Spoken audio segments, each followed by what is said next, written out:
Bismillahirrahmanirrahim. Assalamualaikum warahmatullahi wabarakatuh. Saya Muhammad Faris Zaki Sulaiman akan mempresentasikan UTS Islamic Worldview. Baik,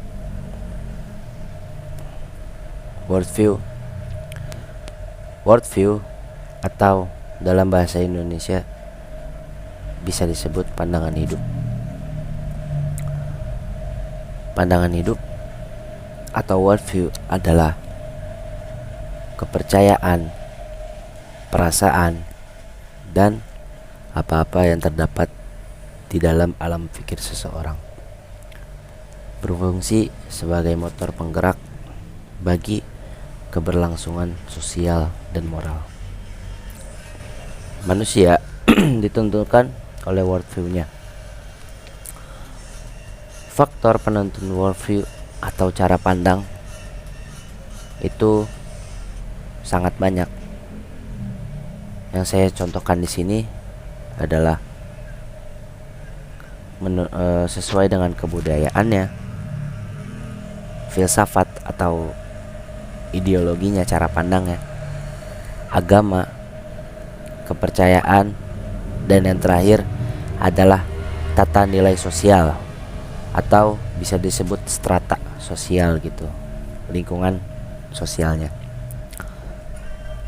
Esensi perbedaannya terletak pada faktor-faktor dominan dalam pandangan hidup masing-masing.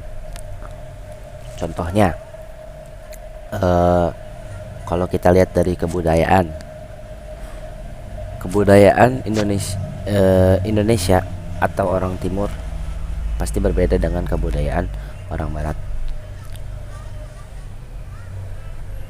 Nah, karena kebudayaan yang berbeda itu menentukan cara pikir yang berbeda. Contoh misalnya kalau di Indonesia itu apapun itu sering dikaitkan dengan agama atau mungkin yang hal-hal yang gaib. Nah, berbeda mungkin dengan pemikiran orang barat yang mungkin lebih ke rasional atau secara yang masuk akal dan bisa terlihat nyata. Lalu yang filsafat itu cara pikirnya mungkin bisa kalau di dunia Islam itu ada mungkin filsafat sofisme gitu, mungkin ada yang seperti Ibnu Sina dan lain-lainnya. Lalu agama, setiap agama itu pasti mungkin memiliki ciri khas masing-masing dan pola pikir yang berbeda. Orang yang memiliki cara pandang agama Islam pasti berbeda dengan orang yang memiliki cara pandang agama yang lain seperti Kristen, Buddha, dan lain-lain. Lalu kepercayaan ini bisa berarti seperti orang-orang kan ada mungkin yang seperti dia tuh mungkin memiliki agama secara, kalau bahasanya itu seperti KTP, tapi dia tidak percaya sebenarnya adanya Tuhan gitu. Jadi tergantung kepercayaan misalnya ke hal-hal yang gaib, percayaan Tuhan dan lain-lainnya. Lalu tata nilai sosial seperti misalnya orang yang biasa tinggal di daerah di lingkungan bangsawan pasti akan berbeda cara pandangnya dengan orang yang biasa tinggal di lingkungan yang miskin gitu, pasti berbeda. Oke, konsep wahyu.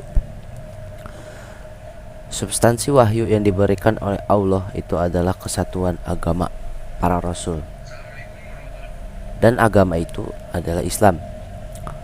Semua nabi adalah muslim. Islam menjadi kesatuan wahyu, tauhid pengikutnya.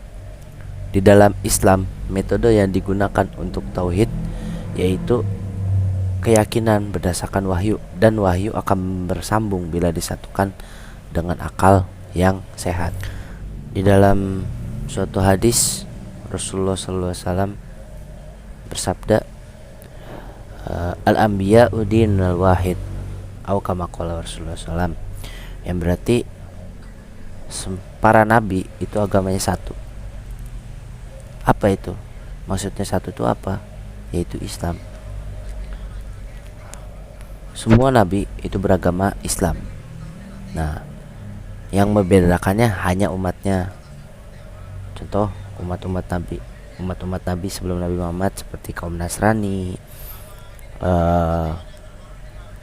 kaum Yahudi. Nah, itu sebutannya hanya untuk kaumnya, dan tidak berarti bahwa nabinya itu beragama Nasrani atau Yahudi. Tidak, karena nabi itu, semua para nabi itu agamanya satu, yaitu agama Islam, dan semuanya mengajak untuk mentauhidkan Allah, untuk mengajak bahwa Allah itu hanya satu-satunya Tuhan di kita, satu-satunya Tuhan yang harus diyakini. Konsep ilmu. Klasifikasi ilmu menurut Imam Al-Ghazali adalah yaitu ilmu syariah dan ilmu ghairu syariah, ilmu fardu ain dan ilmu fardu kifayah. Sedangkan sebagian ulama yang lain membagi ilmu, ada ilmu yang dibutuhkan sekarang dan ilmu ghairu hal, atau ilmu yang tidak dibutuhkan pada saat itu. Maksudnya bisa jadi ilmu yang tidak dilakukan yang maksud itu ilmu yang tidak dilakukan secara spontanitas, bisa jadi untuk masa depan. Dan apa kaitannya ilmu dan adab? Di dalam Islam, ilmu pengetahuan memiliki landasan kokoh melalui Al-Quran dan As-Sunnah, bersumber dalil balik itu dalil akli ataupun dalil nakli. Oleh karena itu para ulama memadukan antara ilmu dan adab. Rasulullah SAW bersabda, innama bu'itsu litammima makarimal akhlak, atau kama qala Rasulullah SAW, yang berarti aku diutus kepada umat manusia untuk menyempurnakan akhlak. Kita dalam menuntut ilmu mencontoh apa yang dilakukan padi. Padi itu semakin dia berisi, semakin menunduk. Nah, itulah yang harus dilakukan oleh orang yang berilmu. Semakin tinggi ilmunya, maka semakin beradablah ia, semakin menunduk ia, semakin justru tuh dia merasa kurang, merasa hina dan lain-lainnya, dan semakin menghargai orang lain. Konsep manusia merupakan inti daripada manusia dan problematika yang terjadi pada manusia diakibatkan oleh ulah dan perbuatan manusia itu sendiri. Manusia sebagai makhluk yang diciptakan oleh Allah Subhanahu wa taala, yang memiliki hati dan pula memiliki nafsu. Manusia itu memiliki hati nurani serta memiliki hawa nafsu. Nah, dua hal ini berlainan, dan jika manusia cenderung mengikuti nafsu, maka ia akan terjerumus dalam kebodohan. Sedangkan kalau manusia itu mengikuti hati nuraninya, maka ia akan bisa menemui kebenaran dan bisa mencapai makom ma'rifatullah. Tuh. Dan apa yang dibutuhkan manusia untuk mencapai ma'rifatullah? Manusia harus membersihkan dirinya. Manusia membersihkan jiwanya, membersihkan hatinya dari segala macam kotoran hati, seperti iri, hasud, iri, dengki, suuzon, dan penyakit-penyakit hati yang lainnya. Karena manusia Yang sempurna ialah manusia yang bersih jiwanya, hatinya, bukan hanya dalam fisiknya. Problematika Barat. Peradaban Barat modern merupakan sebuah peradaban yang dibangun dari nilai-nilai sekularisme dan liberalisme. Dalam sejarah Eropa Kristen, kata sekular dan liberal dimaknai sebagai pembebasan masyarakat dari cengkraman kekuasaan gereja yang sangat kuat dan hegemoni di zaman pertengahan. Salah satu faktor yang membuat Barat Kristen menjadi Barat sekuler liberal itu karena trauma akan sejarah, khususnya berhubungan dengan dominasi agama Kristen di zaman pertengahan. Karena pada zaman itu agama itu sangat berkuasa dalam kehidupan. Selain itu pula menipisnya rasa keagamaan dan kerohanian. Mereka lebih mementingkan kehidupan duniawi dan menaruh sebuah perhatian yang berlebihan terhadap manfaat dan kenikmatan hidup yang sementara dan meninggalkan kehidupan beragama. Konsep Tuhan dalam Islam itu dijelaskan dalam surat Al-Ikhlas ayat 1 sampai terakhir, yang berbunyi Bismillahirrahmanirrahim, Qul huwallahu ahad, Allahus samad, lam yalid wa lam yulad wa lam yakul lahu kufuwan ahad. Islam dengan tegas mengatakan di Al-Quran bahwa Allah itu esa, Allah itu tunggal, Allah itu tidak beranak dan tidak diperanakan, dan Allah itu tidak menyerupai sesuatu apapun. Lalu dijelaskan pula bahwa konsep Tuhan tidak bisa dipisahkan dari kehidupan manusia, karena konsep Tuhan sudah ada sebelum adanya konsep-konsep yang lain. Karena semua yang berhubungan di dunia ini pasti akan kembali ke dalam konsep ketuhanan. Karena apapun yang kita lakukan, maka kita akan menyandarkannya kembali kepada Allah. Dan konsep ketuhanan setiap manusia itu berbeda-beda.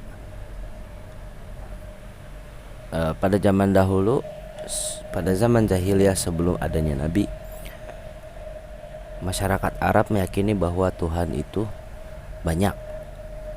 Bahkan Tuhan itu beranak pinak. Dan itu bertentangan dengan konsep Tuhan yang dimiliki oleh umat Islam. Umat Islam meyakini bahwa Allah itu tunggal, Allah itu esa, dan Allah itu tidak diperanakan dan tidak menyerupainya dengan sesuatu apapun. Pemikiran pemisahan agama dengan kehidupan. Paradigma Barat hanya berdasarkan prasangka, tanpa nilai wahyu dan terpaku dengan nilai-nilai sekularisme dan liberalisme. Pemikiran Barat tidak percaya dengan adanya hal-hal gaib, dan mereka memisahkan kehidupan dengan agama. Nah, seperti dijelaskan sebelumnya bahwa salah satu alasan pemisahan agama dengan kehidupan di dalam paradigma Barat karena mereka memiliki trauma dengan sosok agama. Padahal jika agama diyakini dengan benar dan dilakukan dengan benar, maka tidak akan ada yang namanya trauma. Justru yang kita dapatkan adalah ketenangan dalam berkehidupan, karena kita menyandarkan semua kepada sosok yang maha kuasa, yaitu Allah Subhanahu wa ta'ala, Tuhan semesta alam. Mereka lebih mementingkan kehidupan duniawi dengan tanpa agama di dalamnya. Jadi mereka berpikir bahwa ketika mereka beragama dalam konsep mereka adalah seperti mereka di dalam gereja, maka mereka beragama. Tapi setelah mereka keluar dari gereja, mereka melepaskan agama itu dan mereka melakukan apa yang mereka inginkan, walaupun di dalam agama mereka pun dilarang. Karena salah satunya mungkin mereka merasa bahwa mereka trauma terhadap agama, padahal justru agamalah yang membawa kedamaian dan ketenangan dalam kehidupan. Baik, mungkin cukup sekian yang bisa saya sampaikan. Kurang lebihnya mohon maaf. Hadanallahu wa iyyakum ajmain. Wallahul muwaffiq ila aqwamit thoriq. Wassalamualaikum warahmatullahi wabarakatuh.